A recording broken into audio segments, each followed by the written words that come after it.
Testosterone. ওকে, secondly যেটা মাথার মধ্যে আসে সেটা হলো অ্যান্ড্রোস্টেরন। তো অ্যান্ড্রোস্টেরন এবং টেস্টোস্টেরন এই দুইটাকে একসাথে একটা গ্রুপ বলা হচ্ছে, সেটা হলো অ্যান্ড্রোজেন্স।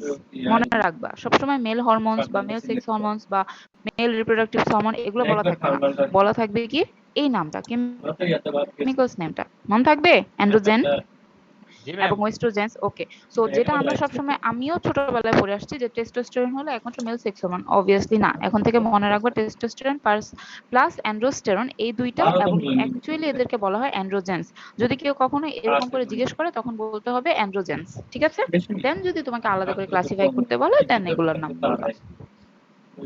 তো একটু ডিফারেন্সটা কি দেখো, এটার যে এখানে আছে আমার যে আর গ্রুপটা, সেখানে এটার মধ্যে কি আছে, একটা কিটোনিক গ্রুপ, আর এখানে কি আছে, একটা হাইড্রোক্সিল গ্রুপ। ওকে, ম্যাম এটা তো আবার যে অ্যান্ড্রোস্টেরনের তো ম্যাম নিচে হলো হাইড্রোক্সিল গ্রুপ আছে। অ্যান্ড্রোস্টেরনের নিচে একটা হাইড্রোক্সিল গ্রুপ আছে এবং এখানেও একটা কি আছে, কিটোনিক গ্রুপ আছে। দ্যাট মিন্স কি দুইটার মধ্যেই আছে, বাট জাস্ট কি পজিশনে ডিফারেন্স। এবং আরেকটা ডিফারেন্স কি আছে দেখো, এখানে কোনো CH3 ডাবল বন্ড নাই, এখানে ডাবল বন্ড আছে। দ্যাট মিন্স কি, যেহেতু ডাবল বন্ড আছে দ্যাট মিন্স এখানে তো অবভিয়াসলি একটা কোথাও কিছু কম থাকবে, এখানে যেহেতু একটা কার্বন অকুপাইড, সো ওর কোনো না কোনো দিক দিয়ে একটা জিনিস সেটা থেকে কম থাকবে। কোন জিনিসটা? এই CH3টা। এর প্রতিটা হাতে কোনো ডাবল বন্ড নাই, প্রতিটা হাতে ওপেন হয়েছে, বাট এটার মধ্যে একটা জিনিস কম থাকবে, সেটা কি এই CH3টা। কেন? ওর একটা ডাবল বন্ড আছে এক্সট্রা। তো এইভাবে মনে রাখতে হবে, এভাবে মনে রাখলে পড়াও ইজি হয়ে যায়। এবং যখন তুমি লিখবা স্পেসিফিক্যালি দুইটা বা স্পেসিফিক্যালি একটাই লিখবা, তালগোল কম পাকাবা, ঠিক আছে? তো সেকেন্ডটাতে আমরা চলে যাই, এটার নাম হলো ওয়েস্ট্রোজেন্স। তো এটা হলো আমাদের ফিমেল রিপ্রোডাক্টিভ হরমোনস। ওয়েস্ট্রোজনের মধ্যে আবার অনেকগুলো আছে, একটা হলো ওয়েস্ট্রন, ওয়েস্টাড্রায়ল, স্টিলভেস্টেরল, দেন হলো হেক্সিস্টেরল। আমরা নর্মালি যেটা শুনে থাকি সেটা হলো এস্ট্রাড্রায়ল আর ওয়েস্টাড্রায়ল, একই কথা। তো এটার ফিগারটা হলো একটাই দিয়েছি আমি, এগুলোর দরকার নেই, জাস্ট এটা শিখলেই হবে। এটার থেকেও এটা দেখতে যদিও এই হাইড্রোজেন গুলো দেওয়াতে মনে হচ্ছে কি এটা একটু কঠিন, বাট না, এটা আরো বেশি ইজি। এটা আর এটা একদমই ইজি, অ্যালডোস্টেরন আর এটা প্রায় সিমিলার, জাস্ট ডিফারেন্সটা কি ওর মধ্যে এই তিনটা পাই বন্ডস আছে, ওর মধ্যে এই তিনটা পাই বন্ডস আছে। আর যেহেতু এখানে পাই বন্ডস গুলো আছে, এই CH3টা দ্যাট মিন্স এই মিথাইল বন্ধনটা এখানে নাই। এই হাইড্রোজেন কোনটা সামনে কোনটা পিছনে এগুলো দেখানোর দরকার নেই। এই যে এই জিনিসগুলো কি তোমরা বুঝো? স্টেরিও কেমিস্ট্রিতে করে আসার কথা। তো এগুলো হলো কোনটা নিচে আছে কোনটা উপরে আছে, এগুলো বোঝানো হয়, এগুলো দেওয়ার দরকার নেই। তো মনে রাখবা অ্যান্ড্রোস্টেরন আর ওয়েস্টাড্রায়লের ফিগার একদম সেম, জাস্ট ডিফারেন্স কি এই CH3টা নাই, নাই যেহেতু কি হবে, এই বেনজিনের মধ্যে সুন্দর করে পাই বন্ড গুলো আছে। ওকে, দেন আসো গ্যাস্ট্রোজেন্স। গ্যাস্ট্রোজেন্স হলো কার্পাস লুটিয়াম হরমোন। কার্পাস লুটিয়াম কোথায় থাকে জানো? জি ম্যাম জানি কোথায় বলো? ম্যাম। এটা হচ্ছে ওই মিনিস্ট্রাল সাইকেলের যে ইয়ে আছে, মানে এন্ডোমেট্রিয়াম। মেনস্ট্রুয়াল সাইকেল কেন আসতেছে? ইউটেরাইন সাইকেল তো এখানে আসারই কথা না। আমি জিজ্ঞেস করছি কোথায় থাকে, কিসের লাইনিং এ থাকে? ম্যাম এটা ওভারের ইস্যু থাকে। কার্পাস লুটিয়াম কিন্তু অনেক ইম্পর্টেন্ট একটা জিনিস। আর তোমরা যে আচ্ছা লুটিনাইজিং হরমোন নামে কিছু পড়েছো তোমরা কখনো? জি ম্যাম পড়েছি। জি ম্যাম। তাহলে তো তোমরা এগুলো সবকিছু জানারই কথা, এখান থেকে কিন্তু এগুলো আসে। তো মেইন যেটা গ্যাস্ট্রোজেন্স সেটা হলো প্রোজেস্টেরন। তো অনেকে করে কি এই ফিমেল রিপ্রোডাক্টিভ হরমোনের সাথে সুন্দর করে প্রোজেস্টেরনকে মিলাই টিলাই দেয়, বাট অ্যাকচুয়ালি না, এটার আলাদা একটা ক্লাসিফিকেশন আছে, সেটা হলো গ্যাস্ট্রোজেন্স। মনে থাকবে?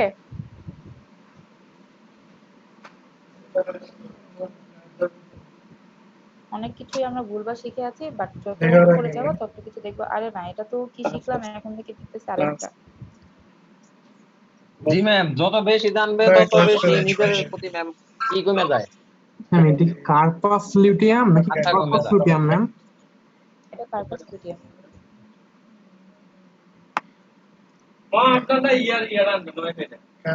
ও এখানে স্পেলিং এর কথা বলতেছো? জি ম্যাম। স্পেলিং ভুল আছে, স্পেলিং সিও হবে, জি ম্যাম। হ্যাঁ বাট উচ্চারণ কার্পাস, উচ্চারণ কার্পাস লুটিয়াম। এখন আমি ফার্স্ট বুঝি। আচ্ছা ঠিক আছে, এখানে তার কিছু বুঝার নাই। ফিগার সুন্দর মতো সবগুলো শিখে রাখবে, এগুলো তো বলেই দিলাম, এটাও শিখে রাখবা। এই হাইড্রোজেন গুলো বাদ দিয়ে দিলে দেখবা এটা সিমিলারলি কিছুটা এটা জাস্ট ডিফারেন্সটা কি এই জায়গায় এই হাইড্রোক্সিল গ্রুপটাতে এখানে ডিফারেন্স আছে, এছাড়া আর কোনো ডিফারেন্স নেই। ওখানে হাইড্রোক্সিল আর এখানে মিথাইল একদম সেম। মনে থাকবে? না না, একটা ডিফারেন্স আছে, মিথাইল মূলকে ডিফারেন্স আছে, ওটাতে মিথাইল মূলক নাই, এটাতে মিথাইল মূলক আছে। সো কোনটাতে কি আছে কোনটাতে কি নাই এগুলো ভালো মতো খেয়াল রেখে এই চারটা স্ট্রাকচার করবা। কোশ্চেন ওপেন করে দিলাম, অবভিয়াসলি চারটা স্ট্রাকচারের মধ্যে কিছু না কিছু থাকবে পরীক্ষায়। দ্যাটস ওয়াই এত বকবকাচ্ছি। কার্ডিয়াক গ্লাইকোসাইডের মধ্যে কি বলা ছিল? ম্যাম আমরা কি তাহলে এখানে বলছি যে প্রোজেস্টেরন আর হচ্ছে টেস্টোস্টেরনের মধ্যে কিছু মিল আছে? হ্যাঁ, টেস্টোস্টেরন সেক্সুয়াল সাদৃশ্য। দেখো এখানে কি আছে, এই যে হাইড্রোক্সিল গ্রুপ আছে আর এখানে কি আছে, মিথক্সি গ্রুপ আছে, ও CH3 আছে।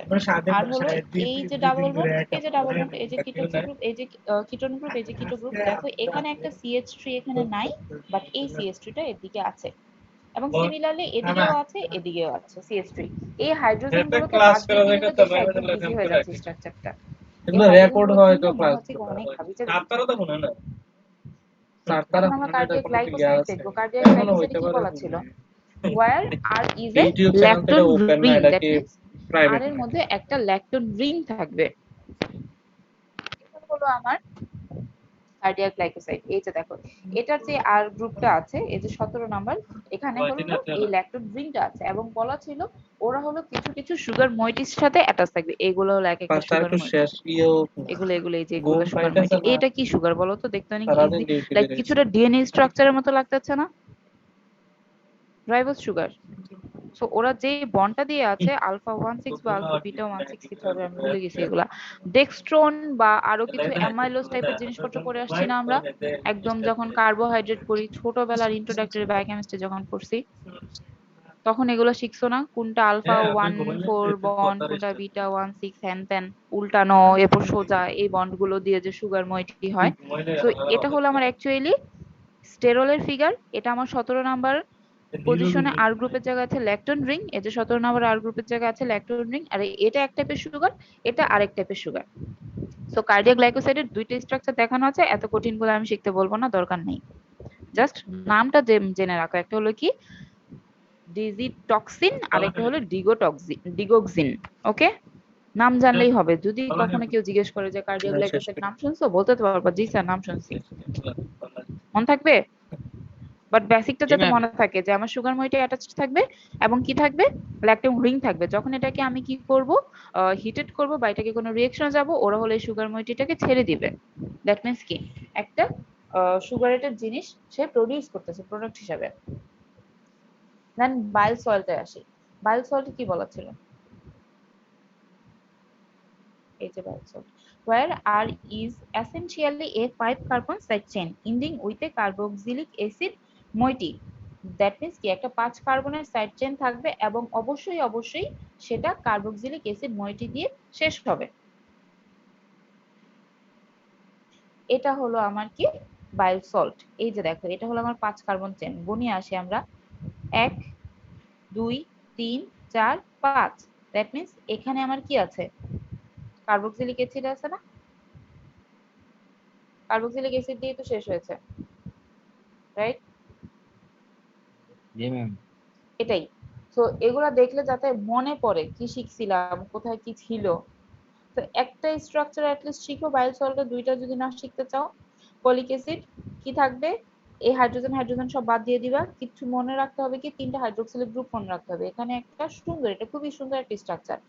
এই 3টা বেনজিন যদি মনে রাখো, 3টা বেনজিনের 3 কোণা, দেখো একটা এদিকে, একটা এদিকে, একটা এদিকে। এই হাইড্রোজেন গুলো দেওয়ার দরকার নেই। আর এই পাশে হলো 5 কার্বনের একটা চেন আঁকতে হবে। 1, এটা হবে 1 2 3 4 5। এখন আসি একটা শিখতে কেন বলছি, একটা শিখলে এটা পারবা। এটার যে এই কোণা দিয়ে একটা হাইড্রোক্সিল গ্রুপ ছিল, এটার এই কোণা দিয়ে সেটা নাই। যদি না থাকে তখন এটা হবে ডিঅক্সিকোলিক, যেহেতু একটা অক্সিজেন কম বললে ডিঅক্সিকোলিক অ্যাসিড। ঠিক আছে, মনে থাকবে এই স্ট্রাকচার গুলো। কোলিক অ্যাসিড শিখলেই ডিঅক্সিকোলিক অ্যাসিড এমনিই পেরে যাবে। তো বাইল সল্ট একটু লেখা আছে, পড়ে শোনাই। দ্য লিভার সিক্রেশন, এটা হলো কি, বাইল সল্ট হলো অ্যাকচুয়ালি একটা লিভার সিক্রেশন, একটা clear golden yellow viscous liquid known as a bile. It is stored in the gall bladder and useful for digestive system. Secret হচ্ছে কার থেকে? লিভার থেকে। আর স্টোর হচ্ছে কোথায়? গল ব্লাডারে গিয়ে। কাজ কি তার? ডাইজেস্টিভ সিস্টেমে হেল্প করা। ফিফথ যে আমাদের ক্লাসিফিকেশনটা বা কাজটা ছিল সেটা হলো স্যাপোজেনিন্স ছিল। স্যাপোজেনিন্স এর মধ্যে লেখা ছিল যে 17 নাম্বার গ্রুপের মধ্যে মেবি একটা অক্সালিক রিং সিস্টেম থাকবে। হ্যাঁ, এই যে আর গ্রুপের মধ্যে কি থাকবে? একটা অক্সালিক রিং সিস্টেম, যেটাকে ইথেরালও বলা হয়ে থাকে। তো এটা হলো আমার স্যাপোজেনিন্স। এই যে 17 নাম্বার থেকে এই হাবিজাবি একটা জিনিসের মতো দেখতেছো, সিস বা ট্রান্স স্ট্রাকচারের মধ্যে আছে, এটা হলো আমার কি? Oxalic ring system. ওকে,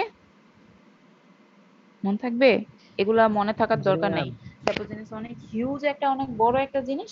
এখানে জাস্ট ওদেরকে একটা ক্লাসের মধ্যে রাখা হয়েছে, জাস্ট স্ট্রাকচারের এই যে এই চারটা ক্যারেক্টারিস্টিক্স রিং, মানে কোলেস্টেরলের চারটা ক্যারেক্টারিস্টিক রিং রিং ওর মধ্যে আছে বলে।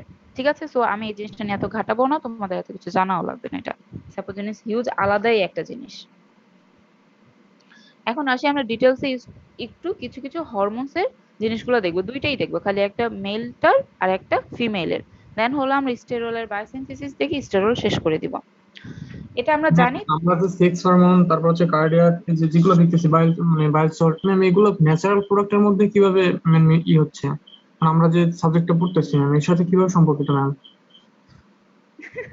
ন্যাচারাল প্রোডাক্টসের মধ্যে এগুলো কি? স্টেরয়েড তো এগুলো তো মানে মানুষের শরীরে পাওয়া যাচ্ছে, এগুলো তো প্লান্ট বা হচ্ছে ন্যাচারাল প্রোডাক্ট হিসেবে আমরা বলতে পারি না, নাকি পারি? অবভিয়াসলি পারি। আমরা কি একটা লিভিং অর্গানিজম না? এগুলো তো ন্যাচারাল প্রোডাক্ট। ম্যাম আমরা কি নিজেদেরকে বস্তু বলতে পারি? প্রোডাক্ট অর্থ তো এভাবে তো বস্তু বোঝানো হচ্ছে।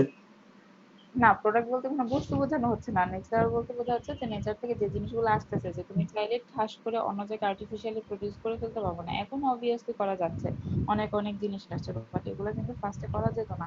তুমি যে প্রোডাক্টটা নেচার থেকে নিয়ে এসে বাইরে সাপ্লাই ইন্ডাস্ট্রিয়াল প্রোডাকশন করতে পারবা, মানে নেচার থেকে নিয়ে এসে তুমি ইন্ডাস্ট্রিয়ালি প্রোডাকশন করতে পারবা, সেগুলোকে ন্যাচারাল প্রোডাক্টস এর আওতায় আনা হয়। বুঝেছো? তো আমি সাপোজ তোমাদেরকে যেটা ফার্স্টের দিকে অ্যালকালয়েড পড়াইলাম, প্লান্টস থেকে নিয়ে আসে, প্লান্টস যদি একটা লিভিং অর্গানিজম হয়, হিউম্যানস কি একটা লিভিং অর্গানিজম না? হুম, হিউম্যান কি ন্যাচারাল না? হিউম্যান কি আর্টিফিশিয়ালি প্রডিউস করা সম্ভব? না ম্যাম। তো তুমি যে প্রোডাক্টগুলো নিজের মধ্যে প্রডিউস করতেছো, ওটাও কি ন্যাচারাল না? জি ম্যাম। বুঝে গেছে? হ্যাঁ। ওকে, তো চলো টেস্টোস্টেরনের কি লেখা আছে একটু দেখি, প্রপার্টিজ দেখবো আর একটু হবিজাবি জিনিস দেখবো। It is a natural androgen secreted by the interstitial cell of the testis. টেস্টিসের মধ্যে যে ইন্টারস্টিশিয়াল সেল থাকে, যেমন আমাদের ওভারির মধ্যে কার্পাস লুটিয়াম থাকে, কিছু ইন্টারস্টিশিয়াল সেল হলো টেস্টিসে থাকে, ওইটার থেকে হলো টেস্টোস্টেরন সিক্রেট হয়।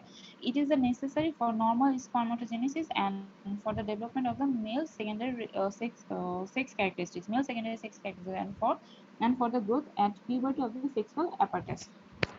That means একটা বাচ্চা যখন গ্রো করে, সে ছেলে হবে না মেয়ে হবে, সবকিছু সেকেন্ডারি যেই রিপ্রোডাক্টিভ ক্যারেক্টারিস্টিক্স গুলো গ্রো করে ওটার উপরে কিন্তু বোঝা যায়।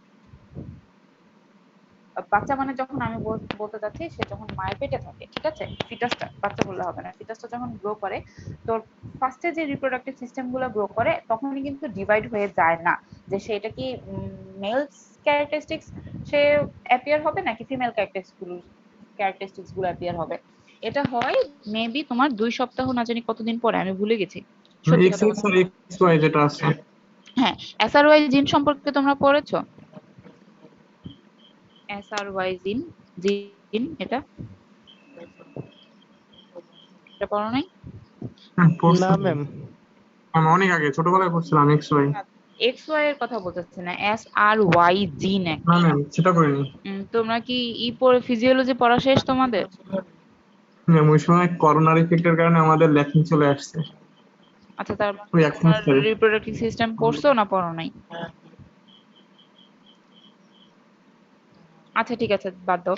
এসআরওয়াই হলো, পড়ছিলাম শোনো, রিপ্রোডাক্টিভ সিস্টেম পড়ছিলাম। একটা ফিটাস যখন গ্রো করে, যখন তার রিপ্রোডাক্টিভ পার্টস গুলো গ্রো করা শুরু করে, সে প্রথম কয়েক সপ্তাহ সবাই সেম থাকে, সবাই ফিমেল থাকে, সবার ওই সিস্টেমগুলো একদম টোটালি একটা ফিমেলের মতোই থাকে, বাট যার জিনের মধ্যে ওই ওয়াই ক্রোমোসোমটা আছে, ওই ওয়াই ক্রোমোসোমের মধ্যে একটা জিন আছে SRY জিন।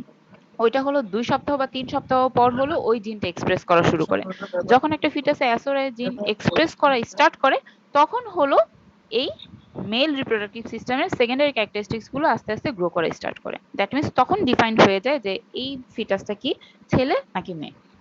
বাট মেয়েদের ক্ষেত্রে কিন্তু ওই যেহেতু ওয়াই ক্রোমোসোম নাই, দ্যাট মিন্স SRY এক্সপ্রেস হচ্ছে না, সো ওদের মধ্যে আর চেঞ্জেসটা আসে না। ওদের যে ফিমেলের হিসাব করে গ্রো হচ্ছিল ফিটাস, ফিমেল হিসাবেই গ্রো করে। বুঝতে পেরেছো? তো জীবনের এক পর্যায়ে ছেলে হোক আর মেয়ে হোক, সব মেয়ে ছিল। মানে বোঝা গেল ম্যাম লেডিস যে ফার্স্ট, এটা ম্যাম সেই শুরু থেকে এটা এমনি, এটা আমি চিন্তা করি। আচ্ছা, যদি ওদের মধ্যে SRY এক্সপ্রেস পরে হচ্ছে, দ্যাটস ওয়াই তারা ছেলে হচ্ছে। ম্যাম ওটা তো হচ্ছে যদি না হতো, নিরপেক্ষ এটা ছিল মেয়ে ম্যাম, ছিল। নিরপেক্ষ। আর আপনি এভাবে যে নিরপেক্ষ জিনিসটাকে টেনে নিয়ে যেতে পারেন না নিজেদের দিকে। হ্যাঁ, আমি আমার দিকে টেনে নিচ্ছি না, আমি তো এখন নিরপেক্ষ। আমি টিচার না, আমি নিরপেক্ষ এদিকে। আমি বলতেছি জাস্ট, আমরা যখন ক্লাসে পড়ছি আমরাও এতটা শকড ছিলাম যে না, তখন আমরাও ক্লাসে এরকম এরকম করতেছিলাম যে কিভাবে এটা হয়। মানি না। যে SRY যখন এক্সপ্রেস হচ্ছে তখনই তার মধ্যে চেঞ্জেসটা আসতেছে, যে পর্যন্ত SRY এক্সপ্রেস হচ্ছে না তার মধ্যে কোনো চেঞ্জেস হচ্ছে না। বুঝতে পেরেছো? কজ ওয়াই ক্রোমোজোম আর এক্স ক্রোমোজোম যে এক্স যে দুইটা থাকে মেয়েদের মধ্যে, আর ছেলেদের মধ্যে এক্স লাস্টের দিকে এক্স ফ্যাক্টর এক্সচেঞ্জে ওয়াইটা থাকে, তাই তো? সো এক্স এর মধ্যে কিন্তু তেমন কোনো ডিফারেন্স নাই দুইটা এক্স এর মধ্যে। ম্যাম যদি এটা যদি চেঞ্জ না হয় ফিচার্সটা, এরকম কোনো কি হিস্ট্রি আছে হ্যাঁ যে ফিচার্সটা চেঞ্জ হয়নি, মেল বা ফিমেল কোনোটাই হয়নি, এরকম কিছু হ্যাঁ হয়? আছে না, ডাবল এক্স ওয়াই থাকে, একটা এক্স কম থাকে, শুধু এক্স থাকে। এগুলো পড়ো নাই তোমরা? 45X বা 46X, এগুলো পড়ো নাই? 45X মানে কি? 45 ক্রোমোজোম সেট প্লাস তার এক্স ওয়াই বা এক্স এক্স যে থাকবে না, শুধু একটা এক্স আছে। দ্যাট মিন্স কি তার টোটাল হলো তোমার 45 জোড়া, মানে 23 জোড়া থাকার কথা না, 22 জোড়া আর একটা। জি। আর হলো 46XX মানে 46X মানে হলো মেবি তার 46টাই আছে ইনট্যাক্ট, প্লাস আরো একটা এক্সট্রা একটা এক্স আছে। আমি ভুলে গেছি নামগুলো, এগুলো সবগুলো তো তোমাদের পড়ে আসার কথা। এই কি জানি মানে এরকম থাকলে একটা এক্স যখন বেশি থাকে তার মধ্যে সে কিন্তু মেলই হয়, ওই বাচ্চাটা মেল হয় ওয়াই এর কারণে, বাট তার মধ্যে ফিমেলের ক্যারেক্টারিস্টিক্স অনেক বেশি দেখা দেয়। মানে ফিমেল জাতীয় যেই ইপিজেনেটিক ক্যারেক্টারিস্টিক্স গুলো আছে ওগুলা এক্সপ্রেস করে। আর আরেকটা যেটা আছে যেটার মধ্যে ওয়াই থাকে না, মানে ওই যে 45টা ক্রোমোজোম যার মধ্যে থাকে, শুধু একটা এক্স থাকে সেক্স ক্রোমোজোম হিসাবে, সে মেয়ে হয়। বাট হলো তারও অনেক কি কি জানি সমস্যা থাকে, আমি ভুলে গেছি। আচ্ছা, ভুলে কিভাবে গেলাম? ডিজিজ গুলো অনেক কমন ডিজিজ, এগুলা নামগুলো অনেক কমন, ভুলে গেছি টোটালি। ওকে, কোথায় ছিলাম আমরা? কোথা থেকে কোথায় চলে গেলাম? সেকেন্ডারি ক্যারেক্টারিস্টিক্স এর কথা। ওই SRY যখন এক্সপ্রেস হওয়া স্টার্ট করবে, ওই টাইম থেকে হলো সেকেন্ডারি সেক্স ক্যারেক্টারিস্টিক্স হওয়া স্টার্ট করে। এর আগে এজন্যই সেকেন্ডারি আর প্রাইমারি কথাটা আসছে, বুঝছো? এই সেকেন্ডারি প্রাইমারি বুঝাইতে গিয়ে কত কিছু বলছি। টেস্টোস্টেরনের ফিগারটা আগে পরে আসছি, এখন প্রপার্টিজ দেখি কেমন। এই ক্রিমি হোয়াইট ক্রিস্টালিন পাউডার দেখতে হলো কি, ক্রিমি হোয়াইট ক্রিস্টালিন একটা পাউডার, মেল্টিং পয়েন্ট হলো 118 থেকে 123 ডিগ্রি সেলসিয়াস। দেখো একদম ডিফাইন্ড মেল্টিং পয়েন্ট, কিন্তু না অ্যালকালয়েডের মতো না, ঠিক আছে? Insoluble in water and freely soluble in alcohol in vegetable oil. যেহেতু একটা লিপিড টাইপের, যেহেতু সবই হরমোন, যেহেতু কোলেস্টেরল থেকে আসতেছে বা স্টেরল থেকে আসতেছে, মানে কি লিপিড টাইপের, ওরা কিভাবে পানিতে এত সুন্দর কি করে ডিজলভ হবে? অবভিয়াসলি না। যে কোনো অ্যালকোহল বা অয়েল জাতীয় যে সলভেন্ট গুলো আছে সেখানে তারা অনেক ইজিলি ডিজলভ হয়ে যাবে। It has short duration of action and half life. Crystal মানে পাউডার কিভাবে হতে পারে ম্যাম? দেখতে, তুমি যখন টেস্টোস্টেরন নিয়ে বাজারে বিক্রি করবে, এটা কি লিকুইড থাকবে? অবভিয়াসলি না। অরিজিনাল ফর্ম কি তাহলে পাউডার ফর্ম, নাকি এটা হচ্ছে converted form? Original form convert, মানে আমাদের বডি সিস্টেমের যদি কথা চিন্তা করি, বডি কি ওরা কিসের মাধ্যমে সাপ্লাই হচ্ছে? Blood circulation. জি তো ম্যাম। ওইটা কি লিকুইড না? জি ম্যাম। ও তো তুমি যখন ওটাকে ডিজলভ করবো, ডিজলভ হয়ে যাচ্ছে। বাট তুমি যখন ওইভাবে, বাট সাপোজ তুমি ইন্ডাস্ট্রিতে প্রোডিউস করতেছো, তখন হলো ও অরিজিনাল ফর্মটাকে আলাদা করে আসবা। ও তার ডিজলভিং দরকার নাই আমার, তাই না? মানে আমি ব্লাডে সার্কুল, তখন তার বডিতে আমি সাপ্লাই দিচ্ছি না, তখন হলো সে দেখতে এরকম ক্রিমি হোয়াইট ক্রিস্টালিন পাউডার হবে। বুঝা গেছে? বাট যখন আমাদের বডিতে সাপ্লাই মানে প্রোডিউস হওয়ার সাথে সাথেই তো সে সাপ্লাই হিসেবে চলে যাচ্ছে বডিতে সার্কুলেটরি সিস্টেমের মাধ্যমে। সো আমাদের বডি তো আর পাউডার হিসেবে দেখা যায় না। এখন আসে estradiol. Oh, it has a short duration of action and half-life about 4 hours. That means or activate থাকার বডিতে প্রোডাকশন হওয়ার পরের যে অ্যাক্টিভিটিটা ওটা খুবই কম, মাত্র 8 আওয়ারের মতো। দ্যাটস ওয়াই বলা হচ্ছে হাফ লাইফ হলো 4 ঘন্টা। এখন আসে estradiol. Estradiol is a human sex hormone and is steroid and the primary female sex hormone. It is important in the regulation of the estrus and menstrual female reproductive cycles. Estradiol Estradiol is essential for the development and maintenance of the female reproductive tissues, but that is including female reproductive tissues ছাড়াও অন্যেরও কিন্তু কি estradiol যে শুধু female মধ্যেই হবে তা কিন্তু না, মেলসদের মধ্যেও কিছু পরিমাণ estradiol প্রডিউস হয়, ইভেন টেস্টোস্টেরনও কিছু পরিমাণে প্রডিউস হয়। মেয়েদের মধ্যে যে টেস্টোস্টেরন প্রডিউসই হবে না তা কিন্তু না, না টেস্টোস্টেরন মেবি মেয়েদের মধ্যে প্রডিউস হয় না। কিছু তো হতে পারে না, কারণ যে গোপ হয়ে যান অনেক মেয়ের বা একটু বরিশাল ভাব চলে আসে। বাট ওটা হরমোনাল ডিসব্যালেন্সের জন্য, ওটা হরমোনাল মেয়েদেরও আছে, নরমাল ভ্যালু আছে। কিছু নরমালও থাকে। হ্যাঁ ওটাই বলতেছে, বাট কনসেন্ট্রেশনে হেরফেরের কারণেই হলো কেউ লাইক ওই সেকেন্ডারি ক্যারেক্টারিস্টিক্স কেউ মেলের দিকে যায়, কেউ ফিমেলের দিকে যায়। ওই টোটাল ডেভেলপমেন্টটাই হয় যখন ASRY এক্সপ্রেস হওয়া স্টার্ট করে। এইগুলোর ফার্মাকিউটিক্যাল ইউজ কি? বুঝি নাই তোমার কথা। আমি এস্ট্রাডিওল বা হচ্ছে টেস্টোস্টেরন ফার্মাকিউটিক্যাল কোনো ইউজ আছে, মানে যেটা হচ্ছে কোম্পানি বা হচ্ছে অবভিয়াসলি আছে না, অনেক স্টেরাইল যারা আছে, অনেক স্টেরাইল ফিমেলস যারা আছে তাদের মধ্যে কি বাইরে থেকে তোমার সেক্স হরমোন পুশ করা হচ্ছে না? জি ম্যাম, মাইকেল জ্যাকসনই তো ইভেন হলো যারা অনেক আছে যে ইনফার্টাইল থাকে, অনেক ইনফার্টাইল মেলসও থাকে, তাদেরকে টেস্টোস্টেরন এরকম ট্যাবলেট তো থাকে না, সাপোজ ওটা অ্যানালগ কিছু একটা প্রডিউস করা হয়। যত হরমোনাল থেরাপি গুলো আছে, বিশেষ করে রিপ্রোডাক্টিভ সিস্টেমের হিসাবে যে হরমোনাল থেরাপি গুলো আছে এগুলোর একটা নাম আছে, HRT না জানি কি একটা নাম আছে, আমি পড়ছি, আমি সব ভুলে গেছি। তোমাদের সিলেবাসে নাই দেখে আমি রাখি নাই। ওইখানে হলো এগুলার তখন ফার্মাসিউটিক্যালস বা ইন্ডাস্ট্রিতে এগুলার কি কাজ ওই জিনিসগুলো আরো ভালো করে জানা যায়। ওই কোর্সে আমরা পড়ে আসছিলাম। ভালো, আমরা অল্পের মধ্যে সবকিছু জানবো, কিন্তু আপনার কাছে বিস্তারিত শুনবো। আমি তো অর্ধেক নিউজ দিচ্ছি, আমি সেই কত ছোটবেলায় পড়ছি, আমার তো মনে নাই। বাট প্রপার্টিজ দেখি, ক্রিমি হোয়াইট ক্রিস্টালিন পাউডার ওই টেস্টোস্টেরনের মতোই, দেন হলো hygroscopic in nature, having melting point between 173 to 179 degree and insoluble in water and soluble in alcohol, একদম সেমই, কিছুটা টেস্টোস্টেরনের মতোই, যেহেতু সবগুলো আমার কি স্টেরয়েড হরমোন, তো তাদের নেচার তো কিছুটা সেম হবেই, তাই না? এখন কেউ একজন আমাকে বলো তো হাইগ্রোস্কোপিক মানে কি? ম্যাম এটা হচ্ছে এয়ার থেকে কি বলে হচ্ছে হচ্ছে বলে ময়েশ্চার অ্যাবজর্ব করে নেয় বা হচ্ছে জলীয় যেগুলো। দ্যাট মিন্স কি আমি যদি রেখে দেই কিছুটা লবণের মতো, লবণ কি রেখে দিলে পানি জমে যায় না? জি ম্যাম, ওরা হলো নেচার থেকে ময়েশ্চার অ্যাবজর্ব করে নিজে হলো একটু লিকুইড ফর্মে চলে আসবে। এখন সবচেয়ে ইম্পর্টেন্ট যে টপিক সেটা হলো স্টেরল বায়োসিনথেসিস। দ্যাট মিন্স কিভাবে স্টেরল আমার বায়োসিনথেসিস সেই জিনিসটা আমরা দেখব। এই ফিগারটা থেকে আমি পড়াবো, বাট এর থেকে বেটার একটা ফিগারও আমি তোমাদেরকে দিয়ে দেবো, তোমরা ওটা থেকে করবা, বিকজ এটার মধ্যে একটু ক্লিয়ার না সবকিছু, সব কথাগুলো ক্লিয়ার না, দেখতে দেখতে একটু আমার বলে দেওয়া লাগবে এরকম টাইপ। সো ওটাও দিয়ে দিব, কেউ যদি এটাকে হ্যান্ডি মনে করো সেটা থেকে শিখবা, আর কেউ যদি মনে হয় যে না এটা ক্লিয়ার না, এটা রেজলিউশন ভালো না, আমি আরেকটা দিব সেটা থেকে করবা, ওটাতে বেশি ইনফরমেশন দেওয়া আছে। সো আমি বলবো ওটা থেকে শেখার জন্য। তো আগে একটু কথাগুলো পড়ে নিই, দেখো কি লেখা আছে। স্টেরল আর structural lipid present in the membranes of most eukaryotic cell, that means maximum eukaryotic সেলেরই মেমব্রেনের মধ্যে এই স্টেরলস গুলো থাকে কি হিসাবে? স্ট্রাকচারাল লিপিড হিসাবে। দ্যাট মিন্স আমাদের যে সেলটা আছে, সেল মেমব্রেনটা আছে, ওই যে স্ট্রাকচারটা আছে সেটার মধ্যে এরা থাকে। দেন স্ট্রাকচার মেইনটেইন করার জন্য cholesterol is the major sterol in animal tissues, whereas the stigmasterol and ergosterol are major sterols in plants and fungi.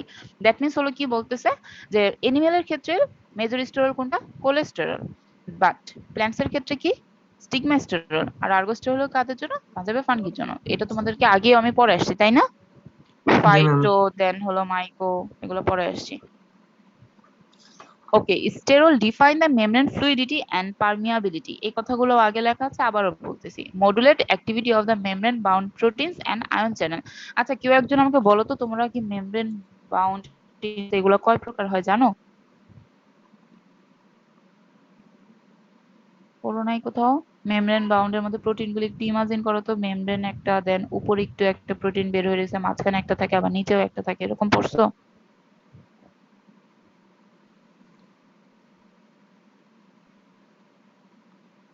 না, না জানলে আমি তাহলে মডুলিটি কিভাবে বুঝাবো? আসসালামু আলাইকুম ম্যাম। ম্যাম, আমাদের যে এত ল্যাকিংস আসলে আমরা বুঝতেছি যে আসলে আমরা কিভাবে কি করব, যে পেছনে আসলে আমরা কিন্তু এগুলো পড়ে আসা হয় নাই আর কি, যার জন্য আমরা এখন ক্লাসগুলোতে আসলে আমাদের প্রবলেম হচ্ছে আর কি অনেক কিছু বুঝতে।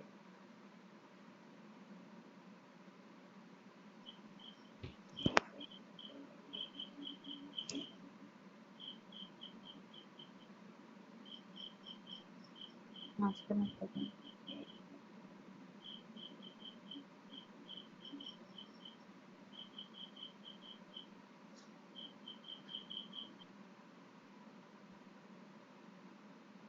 আচ্ছা, থাক, আমি বুঝাচ্ছি।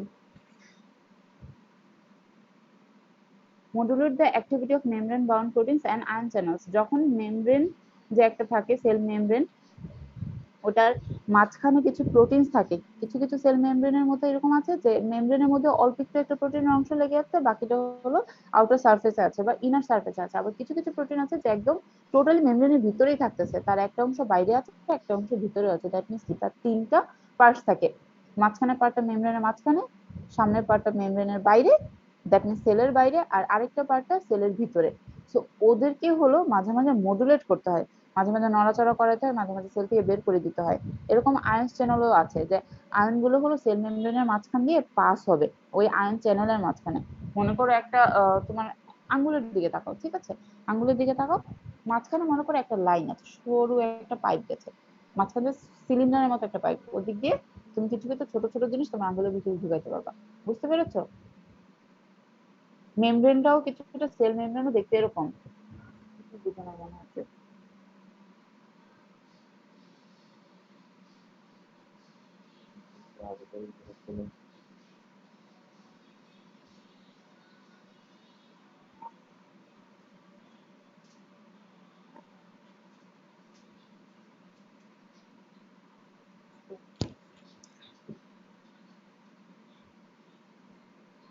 বুঝবে না।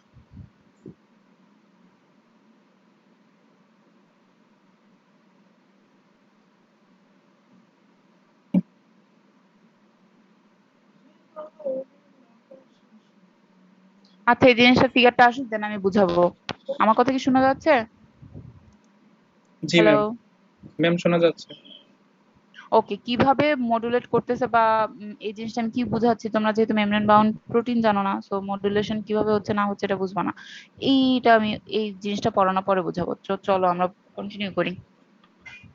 In addition, they serve as a precursor for a variety of products with specific biological activities like steroid hormone and bile acid.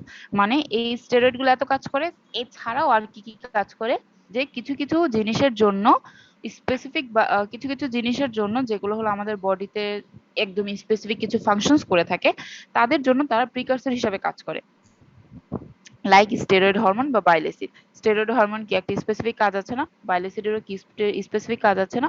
তারা কোথা থেকে প্রডিউস হচ্ছে? স্টেরলস থেকে প্রডিউস হচ্ছে। এজন্য বলছে যে স্টেরল হতো তাদের প্রিকারসর হিসাবে একটা মেজর রোল প্লে করে। In eukaryotes, the synthesis of sterol consists of three major steps. তিনটা মেজর স্টেপ আছে আমার ইউক্যারিওটিকের মধ্যে, যেভাবে স্টেরলের বায়োসিনথেসিসটা হচ্ছে। একটা কি, খালি নামগুলো মনে রাখো, আর কিছু মনে রাখা লাগবে না। Synthesis of isopentenyl pyrophosphate. Isopentenyl pyrophosphate from কিসের থেকে? Acetyl CoA. So acetyl CoA থেকে কি তৈরি হবে? Isopentenyl pyrophosphate. এটা হলো আমার 1 number step. 2, condensation of isopentenyl pyrophosphate and dimethylallyl pyrophosphate. দুইটা জিনিসের কনডেনসেশন হবে। একটা কি isopentenyl pyrophosphate and dimethylallyl pyrophosphate, দুইটা কন্ডেন্সড হয়ে কি প্রডিউস করবে? স্কোয়ালিন। এই নামটা সুন্দর নয়? স্কোয়ালিন খুবই সুন্দর, ইংলিশ মুভি টুবিতে নায়িকাদের নাম রাখা উচিত স্কোয়ালিন। ওকে, 3 নাম্বারটা কি আছে দেখো, সাইক্লাইজেশন অফ স্কোয়ালিন। স্কোয়ালিনের সাইক্লাইজেশন হবে, ওকে আমি সাইক্লিক ফর্মে নিয়ে আসবো ইনটু ল্যানোস্টেরল। এটা হলো আমার 3 নাম্বার স্টেপ, ল্যানোস্টেরল। এটা নামটাও সুন্দর, ল্যানোস্টেরল। ঠিক আছে, তো এই তিনটা জিনিস স্টেপ, তিনটার নামগুলো মনে রাখলে হবে। এখন কিছুই মনে থাকবে না, কজ প্রতিটা কেমিক্যালস এর নামই একটু একটু কঠিন। সো যখন আমরা পড়বো তখন হয়তো একটু একটু মনে থাকলেই হবে, যাতে প্যাচ না লাগে। তো প্রথম স্টেপটার নাম কি ছিল বলছিলাম, যে আমার আইসোপেন্টানাইল পাইরোফসফেট প্রডিউস হবে কার থেকে? এসিটাইল কোয়ে থেকে। তো এসিটাইল কোয়ে আসলো প্রথম, একদম প্রথম আমার বিক্রিয়ক কে আসবে? এসিটাইল কোয়ে। দেখো এসিটাইল কোয়ে থেকে প্রথমে কি প্রডিউস হবে? এসিটো অ্যাসাইল কোয়ে। কার দ্বারা? থায়োলেজ। উনি হলো একজন এনজাইম, থায়োলেজ। উনি কি করে? এসিটাইল কোয়েকে কনভার্ট করে এসিটো অ্যাসাইল কোয়ে। দেন আরেকজন এনজাইম আসবে, নাম হলো এইচএমজি কোয়ে সিনথেস। যেহেতু সিনথেস এবং নামই হলো এইচএমজি কোয়ে সিনথেস, সে কি করবে? এইচএমজি কোয়ে কে সিনথেসিস করবে। That's it. এসিটোঅ্যাসাইল কোয়ে থেকে কি প্রডিউস করবে? HMG CoA. Beta hydroxy beta methyl glutaryl CoA, এটাকে সংক্ষেপে বলা হয় HMG CoA. H for hydroxy, M for methyl, G for glutaryl. Okay, মনে থাকবে? জি ম্যাম। একটু দেন। ওকে, কে আসছিল? এইচএমজি কোয়ে সিনথেস আসছিল এবং এইচএমজি কে সিনথেসিস করলো। দেন আসবে কি? এইচএমজি কোয়ে রিডাকটেস। সিনথেসিস করে ছেড়ে দিবে না, ওকে এখন রিডাকটেজও করে, মানে একদম রিডিউস করে দিবে। রিডিউস করে কি প্রডিউস করবে? ম্যাভালোনেট। কি প্রডিউস করলো? ম্যাভালোনেট। এখন আসো ম্যাভালোনেট থেকে কি হয়। ম্যাভালোনেট কে আবার দুইটাতে মানে কনভার্ট করে হয় আইসোপেন্টানাইল পাইরোফসফেটও বানানো যায়, আবার ডাইমিথাইলাইল পাইরোফসফেটও বানানো যায়। দ্যাট মিন্স কি, কিছু কিছু ম্যাভালোনেট আইসোপেন্টানাইল পাইরোফসফেটে কনভার্ট হবে, কিছু কিছু হলো ডাইমিথাইলাইল পাইরোফসফেটে কনভার্ট হবে। ওকে, এদের মধ্যে আবার ইন্টার কনভার্সনও চলে। তাদের মধ্যে কি হয়? ইন্টার কনভার্সনও চলতে থাকে, কিছু কিছু সে হয়, আবার সেই কিছু কিছু এটা হয়। ওকে, এখন এত কি আমি তুমি হব, তুমি আমি হব, এত দরকার কি? তুমি আর আমি মিলে একজন হয়ে যায় না, তাই লিখতে হয়। সো দেখো কি হয়, আইসোপেন্টানাইল পাইরোফসফেট আর ডাইমিথাইলাইল পাইরোফসফেট একসাথে একটা জিনিস প্রডিউস করে, সেটার নাম হলো গ্যারাইনাল পাইরোফসফেট। নাম কি? গ্যারাইনাল পাইরোফসফেট। এবং এনজাইমের নামটা দেখো, ফার্নেসাইল পাইরোফসফেট সিনথেস। ফার্নেসাইল পাইরোফসফেট সিনথেস এসে এই গ্যারাইনাল পাইরোফসফেট তৈরি করলো। এখন এই এনজাইম বলতেছে তৈরি করতে চাইলাম আমি দাঁত ফার্নেসাইল সব পাইরোফসফেট, ভেঙে হয়ে যাবে। গেল গ্যারাইনাল। না আমি ছাড়বো না, এই গেরাইনাল। এনজাইম আরেকবার আসবে, ফার্নেসাইল পাইরোফসফেট সিনথেস। এবার সে তার কাজ উদ্ধার করে থাকবে, এই গ্যারাইনালকে ফার্নেসাইলের মধ্যে কনভার্ট করে দিবে। ফার্নেসাইল। গ্যারাইনাল হয়ে যাবে কি? ফার্নেসাইল পাইরোফসফেট। অ্যাকচুয়ালি এই এনজাইমটা যে কারণে আসছিল।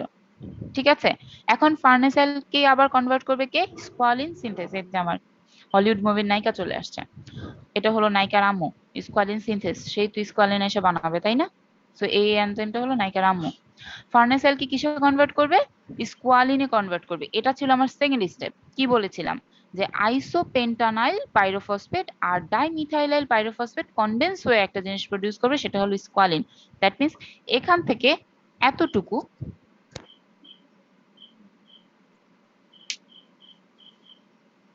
এখান থেকে এতটুকু হলো আমার সেকেন্ড স্টেপ, আর এখান থেকে এতটুকু হলো আমার ফার্স্ট স্টেপ। মাশাআল্লাহ কত সুন্দর লাগে। দেন আসো আমার থার্ড স্টেপ। থার্ড স্টেপ কি বলেছিলাম? যে স্কোয়ালিন থেকে ল্যানোস্টেরল প্রডিউস হবে। দ্যাট মিন্স এখান থেকে এতটুকু হলো আমার থার্ড স্টেপ। ওকে, মন থাকবে? দেন কিভাবে হলো একটু দেখে নিই। স্কোয়ালিনের কাছে কি আসবে? স্কোয়ালিন মনো অক্সিজেন আসবে। মনো অক্সিজেনের কাজই হলো ইপক্সাইড ফর্ম করা, একটা অক্সিজেন মাঝখান দিয়ে ঢুকানো, একটা অক্সিজেন স্ট্রাকচারের মাঝখানে কোথাও ঢুকানো। সে কোথায় ঢুকাইছে? 2 নাম্বার আর 3 নাম্বারের মাঝখানে, 2 নাম্বার আর 3 নাম্বার যে কার্বন ছিল তাদের মাঝখানে ঢুকাইছে। লাইক এরকম, এটা হলো 2 নাম্বার কার্বন, এটা হলো 3 নাম্বার কার্বন, এদের মাঝখানে একটা বন্ড ছিল। এইভাবে অক্সিজেনটা আসে। তোমরা ইপক্সাইড কখনো দেখেছো? ইপক্সাইডের স্ট্রাকচার এরকম হয়, এরকম থাকবে। অক্সিজেন, একটা অক্সিজেন উপর দিয়ে দুইটাকে ধরে রাখে। এখানে আছে সামথিং কিছু, এখানে আছে সামথিং কিছু। প্লিজ লেখার মানে হাবিজাবি লুককে একটু হলো ইগনোর করো, জিনিসটা বোঝার চেষ্টা করো। কিভাবে মনো অক্সিজেনেস এসে এরকম ইপক্সাইড তৈরি করে। এই রকম টাইপের কোনো কিছু যদি কোনো টাইপের স্কেলসে দেখো সেটা হলো একটা ইপক্সাইড হবে। সো এটা কি, স্কোয়ালিন মনো অক্সিজেনেস এসে কি করে স্কোয়ালিন 2,3 ইপক্সাইড প্রডিউস করবে। এটার থেকে হলো ল্যানোস্টেরল প্রডিউস হয়, এবং এটা হলো আমার অ্যাকচুয়াল প্রিকারসর, এটা হলো আমার স্টেরলের কি প্রিকারসর। এটার থেকে হাজার হাজার হাজার হাজার না, অনেক টাইপের স্টেরল প্রডিউস হতে পারে, আর্গোস্টেরল হতে পারে, আরো হাবিজাবি আরো অনেক টাইপের স্টেরল হতে পারে। আর্গোস্টেরল হওয়ার জন্য যে এনজাইমটা লাগবে সেটা হলো স্টেরল মিথাইল ট্রান্সফারেজ। তো এখন বলতে পারো ম্যাডাম বাকিগুলোর জন্য, তো বাকিগুলোর জন্য কি আছে না আছে আমি দেখাচ্ছি। ম্যাম একটা কথা বলেছিলাম ম্যাম, বলো। আমরা তো হচ্ছে অ্যাসিটাইল কোয়ে থেকে তারপর অ্যাসিটাইল কোয়ে তারপর এইভাবে আসতেছে ম্যাম। এটা হচ্ছে আমরা একটু আগে দেখছি যে স্টেরলটা হচ্ছে মোস্ট ইউক্যারিওটিক সেলের মেমব্রেনে থাকে। তো ম্যাম সেখান থেকে কেন গ্লাইকোলাইসিস বা মানে ওইসব প্রসেসে না গিয়ে স্টেরল বায়োসিনথেসিসে চলে আসবে? মানে এটা হচ্ছে কোলেশন হতে পারে না, যে কোনটা কিভাবে যাবে বা এরকম? অবভিয়াসলি কোলেশন হবে, বাট তোমার বডিতে এসিটাইল কোয়ে কম নাই, তোমার বডিতে এসিটাইল কোয়ে প্রচুর পরিমাণে প্রডিউস হচ্ছে। আছে প্রচুর পরিমাণে, কিন্তু সেটাই যে কোথায় কি হবে মানে এটা যখন তোমার তো বডিতে যেটা দরকার হবে সেটাই প্রডিউস হবে, তোমার বডিতে যখন যেটা দরকার হবে না সেটা প্রডিউস হবে না।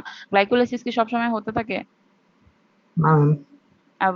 মাঝে মাঝে কি গ্লাইকোজেন সিনথেসিস, গ্লাইকোজেনেরও তো কি হয়, ক্ষয় হতে থাকে না? জি ম্যাম। তো কখন হয়, কেন হয়? যখন যেটা দরকার হয় সেটাই তো, তাই না? কিছু জি কিছু ম্যাম। টিসিএ সাইকেলে যায়, কিছু কিছু পাইরুভিক অ্যাসিড সাইকেলে যায়। আর আমি তোমাদেরকে যে জিনিসটা পড়ালাম সেটার নাম হলো ম্যাভালোনেট পাথওয়ে। জি ম্যাম। ওইটা যেরকম গ্লাইকোলাইসিস কি একটা নাম না সাইকেলের বা বায়োসিনথেসিসটার নাম, এটার নাম হলো ম্যাভালোনেট পাথওয়ে। তোমাদেরকে যদি এই ফিগারটা ভালো করে দেখে তাহলে আরো বুঝবা। এখানে হলো জিনিসপত্র বেশি আছে, তো আমার কাছে মনে হয়েছে যে তোমাদের যদি একটু বেশি কঠিন মনে হয় এত কিছু দিয়ে এই ফিগার শেখার জন্য, দ্যাটস আমি ওই ইজিটাই রাখছি স্লাইডে। বাট কেউ যদি একটু ডিটেলস এটা শিখতে চাও, মাচ বেটার। এটাতে সুন্দর করে আরো অনেক জিনিস সুন্দর করে দেওয়া আছে। একই এই যে দেখো ম্যাভালোনেট পাথওয়ে, এই যে এসিটাইল কোয়ে আমার প্রোডিউস হবে এসিটোঅ্যাসাইল কোয়ে, দেন হলো এইচএমজি কোয়ে থেকে ম্যাভালোনেট বা ম্যাভালোনিক অ্যাসিড তৈরি হবে। দেন হলো অ্যাকচুয়ালি এদিকে এই ম্যাভালোনেট থেকে আমি বলেছিলাম না যে আইসোপেন্টানাইল ডাইফসফেট আর ডাইমিথাইলাইল পাইরোফসফেট প্রডিউস হবে। আইসোপেন্টানাইল পাইরোফসফেট আর ডাইমিথাইলাইল পাইরোফসফেট, এটা দেখো কিভাবে হয়। ম্যাভালোনিক অ্যাসিড থেকে ফার্স্টে আসে ম্যাভালোনেট 5 ফসফেট, দেন ম্যাভালোনেট 5 পাইরোফসফেট, এরপর হবে আইসোপেন্টানাইল পাইরোফসফেট, এটার থেকে আবার ডাইমিথাইলাইল পাইরোফসফেট। বাট এখানে একটা জিনিস বলা নাই, সেটা হলো সব এই আইপিপিপি ডিপিপি তে কনভার্ট হয় না। এটাকে সংক্ষেপে আইপিপিপি বলে আর এটাকে সংক্ষেপে ডিপিপিপি বলে। সব আইপিপিপি ডিপিপি তে কনভার্ট হয় না, কিছু কিছু আইপিপিপিও থেকে যায়। সো দেন হলো অ্যাকচুয়ালি এই আইপিপিপি আর ডিপিপিপি সবগুলো কনভার্টে একটাতে, সেটা হলো জিপিপিপি বা গ্যানোনাইল পাইরোফসফেট। এটার থেকে আসে ফার্নেসাইল পাইরোফসফেট, ফার্নেসাইল পাইরোফসফেট থেকে আসবে কার্বন আমার ডাইঅক্সাইড স্কোয়ালিন। বেরিয়ে যাচ্ছে নাকি? হুম, বলো। আমার কার্বন ডাইঅক্সাইডটা কি বেরিয়ে যাচ্ছে নাকি হচ্ছে ওটা আবার ওর সাথে? না, কার্বন ডাইঅক্সাইড বেরিয়েও যাচ্ছে। ম্যাভালোনেট থেকে কার্বন ডাইঅক্সাইড বেরিয়ে গেলে একটা কার্বন কমে দেখে এই ম্যাভালোনেটটা আইসোপেন্টানেলে আসে। ম্যাভালোনেট হলো 6 কার্বন থাকে আর আইসোপেন্টানেলে 5 কার্বন থাকে। জি। এখানে অনেক সুন্দর করে দেওয়া আছে, যদি কেউ এটা শিখতে চাও এটাও বেটার, কেউ যদি ওইটা শিখতে চাও ওইটাও বেটার। বাট এটা আর ওইটা তালগোল প্যাকে ফেলো না, কেউ দুটা মিক্স করে ফেলো না, ঠিক আছে? এটা ম্যাম হলো মিক্স আমার, করে লিখলে তো আরো নাম্বার বেশি পাওয়ার কথা। এই যে ককটেল। আমি এই ভরসা তোমাদের উপরে করতে পারতেছি না, ফিক্স করে লিখলে যে তোমরা সবকিছু ঠিক রাখবা, এরপর দেখা যাবে এটা থেকে একটা আসছে ওটা থেকে আরেকটা আসছে, দরকার নাই। শিখলে বাবা ওইটা থেকে শিখো আর শিখলে এটা থেকে শিখো, যে কোনো একটা, ঠিক আছে? জি এই যে ম্যাম। লাল লাল যে জিনিসগুলো দেখতেছে এগুলো হলো ইনহিবিটরস। এগুলো যদি তুমি ভ্যালোনেট পাথওয়ে দাও এগুলো তোমার দেওয়ার দরকার নেই, বিকজ আমি ইনহিবিটরস কোথায় কি কে কি কোন দিক দিয়ে ইনহিবিট করতেছে এটা দরকার নাই আমার, ঠিক আছে? এগুলো ইনহিবিটরস, এগুলো এখন না দিলেও হবে, শুধু এই জিনিসগুলো দিলেই হবে। এটা দিলে কি মানে এই ফিগারটা শিখলে সুবিধা কি, প্রতিটা ফিগারের এনজাইম গুলো সুন্দর মতো বলা আছে, ম্যাভালোনেট কাইনেস, দেন আসবে ফসফোমেভালোনেট কাইনেস, দেন আইসোপেন্টানাল পাইরোফসফেট আইসোমারেস, এরকম করে দেওয়া আছে। ওইটাতে আবার এত ডিটেইলসে নাই। বাট আমরা যখন এটা শিখছি আমরা এটা স্ট্রাকচার দিয়ে শিখছি। ইমাজিন করতে পারো তোমরা, এগুলার এক একটার স্ট্রাকচার হিউজ বড় বড় এবং অনেক কঠিন। তোমাদেরকে আমি কত ইজি করে শিখতেছি। আমরা আমরা যখন এগুলো শিখছি তখন থ্যাংক ইউ মনে ম্যাম। হতো আর এর থেকে খারাপ পড়াশোনা আর হয়। ম্যাম আমরা এত এই শর্ট গেল। করে ম্যাম প্রিভিয়াস যে লেকচারগুলো আমরা শেষ করে আসছি ওইগুলোতে এত শর্ট করতে গিয়ে আজকে ম্যাম আপনি যেগুলো পড়াইতে আছেন আমরা অনেক কিছু বুঝতে মানে বুঝি না আর কি, যে বারবার বলেন যে ছোটবেলা পড়ে আসছি কিনা, মানে ওগুলো তো স্কিপ করে আসছি। না এর জন্য আমি হলাম যতটুকু পারি মানে স্লাইডের বাইরে জি ম্যাম। অ্যাটলিস্ট যতটুকু বলা যায় নামটা যাতে অ্যাটলিস্ট কুসুম শোনা থাকে। তেন্ডুলকর একটা কথা বলছিল যে জীবনে কখনো শর্টকাট নিও না। শর্টকাট নিয়ে তো আজকে আমাদের সমস্যাটা। অ্যাটলিস্ট একটু নামগুলো জানা থাকলেও একটু সাহস থাকে শোনার পরে। আর যদি নামই না শুনি তখন তো মনে হয়, আল্লাহ কি কি কি করলাম, আচ্ছা নামটা ম্যাম শুনি। এগুলা নামগুলো এত কঠিন কেন? কঠিন হচ্ছে আমরা বাঙালিরা যদি করতাম তাহলে আব্দুল, তারপর হচ্ছে আজিজ, আক্কাস এই টাইপের নাম দিতাম। আক্কাস পাথয়ে অসম্ভব কিছু করে। না এরকম কিছু না, এগুলো হলো সবগুলা অ্যাকচুয়ালি আর মনের ভুলে যদি nomenclature। তোরে দেওয়া হতো নামকরণ করতে তাহলে মনে কর আর কেউ শেষ। না গরু গাছে মন চাইলেই যে তার নাম দিতে পারে নাই। আমরা কিন্তু তোমরা নোমেনক্লেচার শিখে আসছো না, জি ম্যাম। আইউপ্যাক নামকরণ শিখে আসছো না, অ্যাকটেন যে কি জি ম্যাম। অ্যালকাইন ইন হ্যান তেন অনেক জি কিছু ম্যাম। শিখছি। আল্লাহ রে বহুত নোমেন, অনেক ঝামেলা ছিল এগুলো শেখা। ইন্টারে থাকতে তো মনে হয় আমরা শিখছি। 12 ম্যাম আজকে কি পড়ালেখা শেষের দিকে? হ্যাঁ আজকে পড়াশোনা শেষের দিকে। এই- ম্যাম তাহলে একটা আচ্ছা কোশ্চেন ছিল এটাই আমার। কিন্তু স্টেরয়েড, কিন্তু এখানে শেষ। ম্যাম ওকে লাস্টে কি রেজাল্টটা একটু নাহিদের কোশ্চেন দেখতে এরকম হয় ম্যাম, কবে দেখবো? বুঝি নাই। নাহিদের কোশ্চেনের প্রথমটাই হবে এরকম ম্যাম, আপনাকে কবে দেখবো? এটা তো সত্য, এটা তো সবারই চাওয়া। হ্যাঁ, এরকম কোশ্চেন হলে কোশ্চেনই করো না এখন। না ম্যাম এক এক কোশ্চেনটা তো মানে এটা আমার আর কি জানার আছে আর কি। হ্যাঁ বলো। ম্যাম আসলে ওই যে মিড যে এক্সাম দিলাম হুম, সেক্ষেত্রে তো ম্যাম ওই যে ট্রু ফলস এর টি আর এফ লিখতে বলছিলেন, আমি তো মানে ট্রু আর ফলস লিখছি ম্যাম। সেক্ষেত্রে কি ম্যাম এটার জন্য কি কোনো নাম্বার মার্কসই পাবা না, সব জিরো, সব জিরো, কোনো মার্কস পাবা না। না না ম্যাম এটা কনসিডার তোমাকে করবে। তোমাকে মনে হয় আমি মার্কস দিছি, বুঝছো? তোমাকে আমি ওগুলোতে মার্কস দিছি, এখন তুমি কোশ্চেন করছো না, গিয়ে আমি সব কেটে দিব। না ম্যাম না ম্যাম এটা মানে কনসিডার আমার করবে। একটা কোশ্চেন ছিল হ্যাঁ বলো। ম্যাম। আমি তো ফার্স্টে যখন আপনি রুলস গুলো বলছেন আমি তখন আর কি জুমে অ্যাটেন্ড করতে পারি নাই, আমার নেট প্রবলেম ছিল। আমি যখন অ্যাটেন্ড করছি তখন এক্সাম শুরু হয়ে গেছিল। হুম। পরে আমি ট্রু ফলস মানে লিখছি, ট্রু ফলস মানে পুরোটাই লিখছি আর কারেক্ট অ্যান্সারও লিখছি ম্যাম। এখন আমার কি হবে?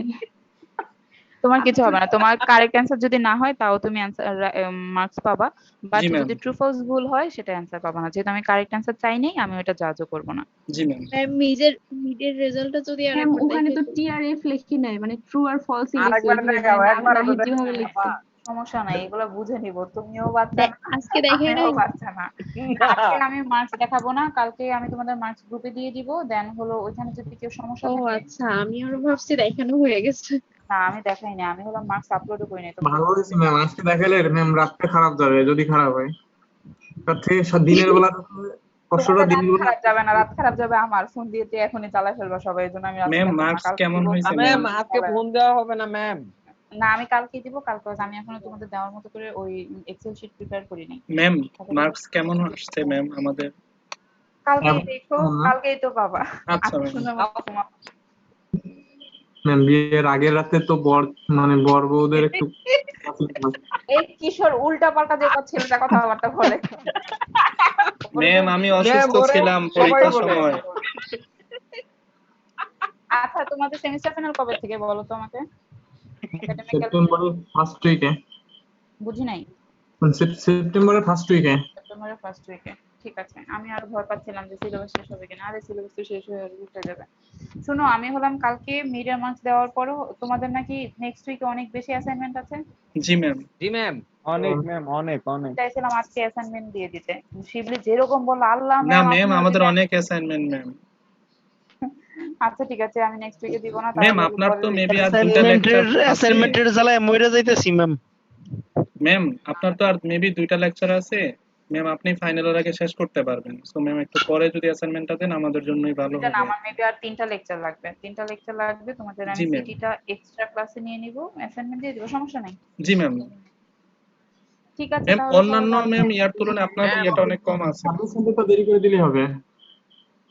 বুঝি নাই কিশোর। বলছি ম্যাম অ্যাসাইনমেন্ট আগে দিলে প্রবলেম নাই, যদি সাবমিশন ডেটটা দেরি করে দেন।